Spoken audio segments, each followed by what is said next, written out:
है आप सभी का आज के हमारे इस वीडियो में, जो कि कक्षा 12 के मानव भ्रूणी परिवर्धन, अगर अंग्रेजी में बात करें तो ह्यूमन एम्ब्रियोनिक डेवलपमेंट के मोस्ट इम्पोर्टेंट टॉपिक प्लेसेंटा से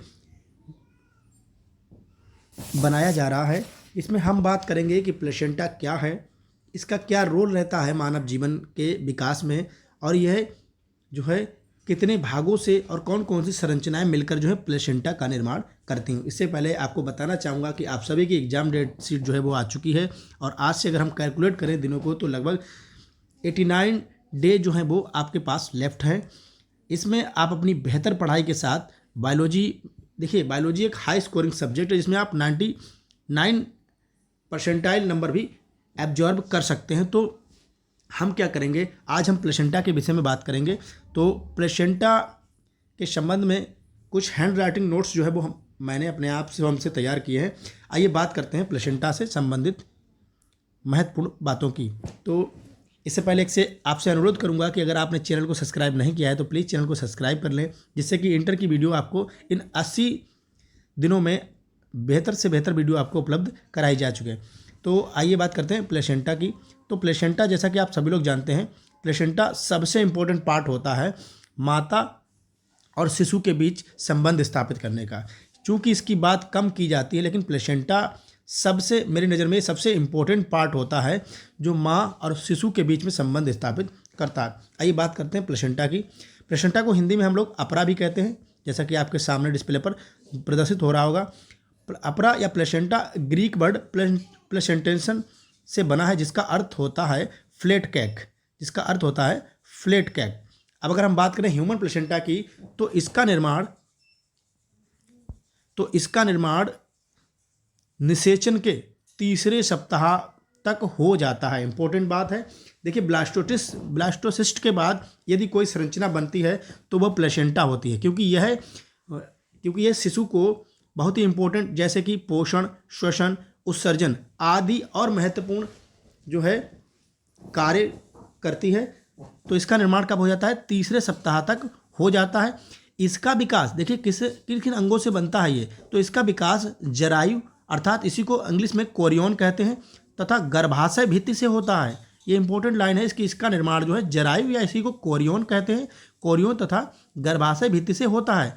और यह एक अस्थायी, अर्थात जन्म के बाद ये स्वतः ही माँ के गर्भाशय से निकल जाती है। तो यह एक अस्थायी तथा अत्यधिक संवहनी अंग है, संवहनी अंग होता है।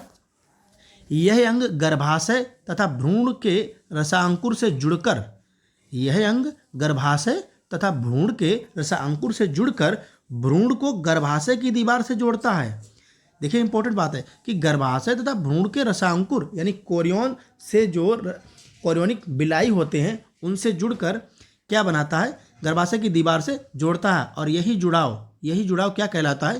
प्लेसेंटा या अपरा कहलाता है। ये इंपॉर्टेंट है, आशा करता हूँ आपको अच्छे से समझ में आ रहा होगा। आइए बात करते हैं और आगे। अपरा बनने के कुछ समय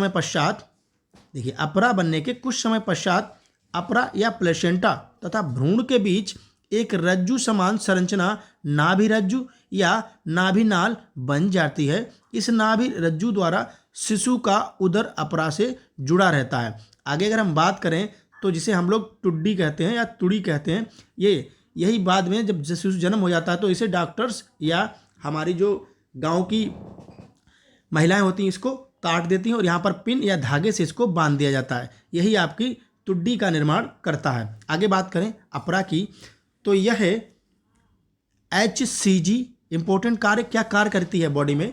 तो ये अपरा ह्यूमन कोरियोनिक गोनेडोट्रोपिन, एक नंबर में यह भी आपसे पूछ सकता है। तो HCG की फुल फॉर्म क्या होती है? तो ये ह्यूमन कोरियोनिक गोनेडोट्रोपिन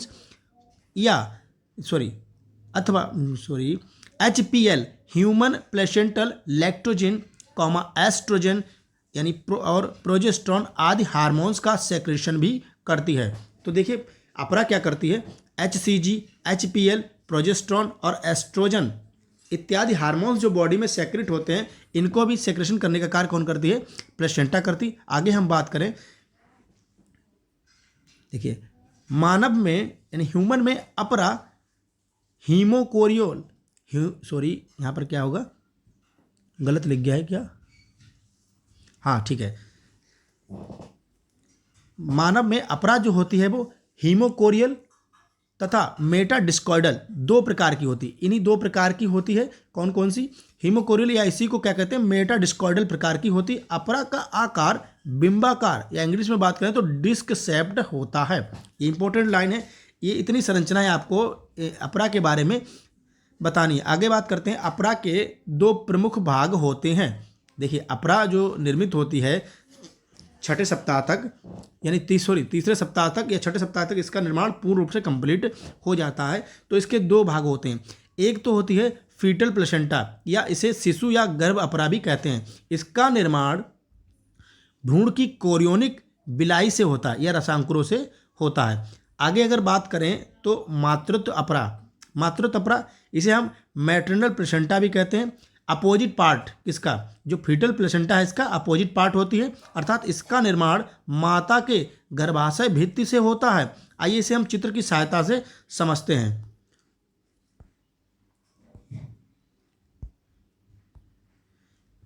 जैसा कि आप सभी लोग देख पा रहे होंगे, ये प्लेसेंटा है और ये प्लेसेंटा है और इस वाले पार्ट को हम लोग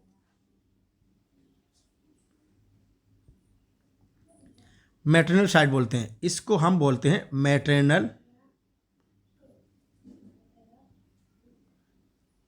प्लेसेंटा और इस वाले पार्ट को, अपोजिट पार्ट को क्या बोला जाता है, फीटल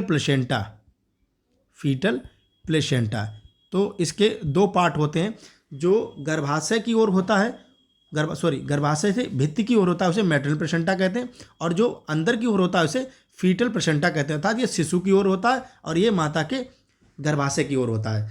तो ये पार्ट हैं जो कि प्लेसेंटा दो पार्ट से मिलकर बनती है। आगे बात करते हैं इस पर कौन कौन सी संरचनाएं जो हैं वो पाई जाती हैं। तो देखिए, मैटरनल पार्ट की तरफ संरचनाएं, छोटी छोटी संरचनाएं आपको दिख रही होंगी। ये मैटरनल वेन कहलाती हैं, मैटरनल स्पायरल आर्टरी कहलाती हैं और वेजल प्लेट कहलाती है, जो कि मैटरनल पार्ट से जुड़ी रहती है। और अगला जो पार्ट होता है मायोमेटेरियम होता है। और इधर अगर बात करें तो ये कोरियोनिक वायलस बनाती हैं, इंट्रावायलस स्पेस बनाती हैं, अम्बिलिकल वेन बनाती है, इसी को हम लोग नाभि रज्जु कहते हैं। और इसमें जो होती है अम्बिलिकल आर्टरी जो होती है और अम्बिलिकल कॉर्ड, इसी को हम नाभि रज्जु कहते हैं, कोरियोनिक प्लेट बनाती है। तो ये इस तरह की संरचना जो होती हैं जो प्लेसेंटा का निर्माण करती हैं, निम्नलिखित संरचनाएं मिलकर। आइए वापस हम चलते हैं पुनः उसी वीडियो पर। तो आगे हम बात करेंगे ये दो बार। नेक्स्ट है अपरा या प्लेसेंटा की संरचना। अपरा या प्लेसेंटा की संरचना की अगर बात करें तो प्लेसेंटा 3 भागों में विभाजित किया जाता है। प्लेसेंटा जो है वो 3 भागों में विभाजित किया जाता है। सबसे पहला जो पार्ट होता है वो एमनियन या उल्ब होता है। इसे हिंदी में उल्ब कहते हैं, अंग्रेजी में एमनियन कहते हैं। आप एमनियन ही जाने, उल्ब आप भूल भी सकते हैं। देखिए क्या करते हैं, एक कैविटी बनाती है भ्रूण को चारों ओर से घेरने के। आइए देखते हैं, अगर चित्र है इसमें तो हम बात करते हैं चित्र से संबंधित। ये देखिए इसके अराउंड जो आपको, जिसमें शिशु बंद नज़र आ रहा है, ये जो शिशु है इसके अराउंड जो वाइट कलर का स्पेस दिख रहा है, ये क्या बनाता है, एमनियोटिक कैविटी। इसमें एक द्रव भरा रहता है। इस द्रव का कार्य क्या है कि जो माताएं चलती हैं, टहलती हैं, उनसे झटके लगने की आशंका शिशु को रहती है। तो यह द्रव जो है शिशु को इस तरह से रोके रहता है कि वह आघात या झटके इसको प्रभावित ना कर सकें। यदि ये थैली या झिल्ली या कैविटी ये फट जाती है तो भ्रूण सूख जाएगा और उसकी मृत्यु जो है वो हो जाएगी। तो एमनियोटिक कैविटी जो होती है भ्रूण को सूखने से बचाती है, अर्थात शिशु को सूखने से बचाती है। इस तरह से इसका निर्माण जो है होता है। देख लीजिए आप क्वेश्चन। आप अगर वीडियो को पुश करके देखना चाहते हैं तो देख लीजिएगा, अन्यथा वीडियो जो है ज़्यादा लंबा होने की आशंका है। तो मैं अपनी बातों पर आता हूँ। एमनियन चित्र की सहायता से आपको समझा चुका हूँ कि जो कैविटी होती है यह भ्रूण को चारों ओर से घेरने वाली सबसे भीतरी परत होती है। इसमें एमनियन तरल पदार्थ भरा रहता है जो भ्रूण को बाह्य आघातों तथा झटकों से सुरक्षा प्रदान करता है। और इम्पोर्टेंट बात है, तो यह भ्रूण को सूखने से बचाता है। यदि भ्रूण सूख गया तो इसकी मृत्यु हो सकती है। आगे नंबर 2 पे अगर हम बात करें तो जरायु या कोरियन सबसे इम्पोर्टेंट पार्ट होता है अपरा का। तो यह प्लेसेंटा की सबसे बाह्य परत, वो आंतरिक परत थी, यह कहती थी बाह्य परत थी, जिसका विकास अधिकोरक तथा मध्य जनन स्तर द्वारा होता है। इसकी बाह्य स्तर पर कोरियोनिक बिलाई या हिंदी में बात करें तो कोरियोनिक रसांकुर होते हैं, जो भ्रूण को पोषण, श्वसन तथा उत्सर्जन में सहायता करते हैं। ये अगला तीसरा स्तर की अगर हम बात करें तो ये होता है अपरा कोशिका या इसे कहते हैं एलेंटॉइस। एलेंटॉइस की बात करें तो एलेंटॉइस यह भ्रूण के आहार नाल के तथा एमनियोन और कोरियोनिक के बीच में स्थित संरचना है। इसमें ब्लड कैपिलरीज, प्लेसेंटल आर्टरी तथा प्लेसेंटल वेन विकसित होते हैं। तो आज के लिए बस इतना ही। कल बात करते हैं फंक्शंस ऑफ प्लेसेंटा की, जो कि बहुत ही इंपॉर्टेंट है। कल बात करेंगे प्लेसेंटा के प्रकार की भी, और on the basis of fetal membranes अर्थात गर्भ झिल्लियों के आधार पर हम बात करेंगे प्लेसेंटा कितने प्रकार की होती है, और उसमें ही हम बात करेंगे फंक्शन ऑफ प्लेसेंटा। अगर आपने चैनल को अभी तक सब्सक्राइब नहीं किया है तो प्लीज़ चैनल को सब्सक्राइब और लाइक अवश्य कर दें।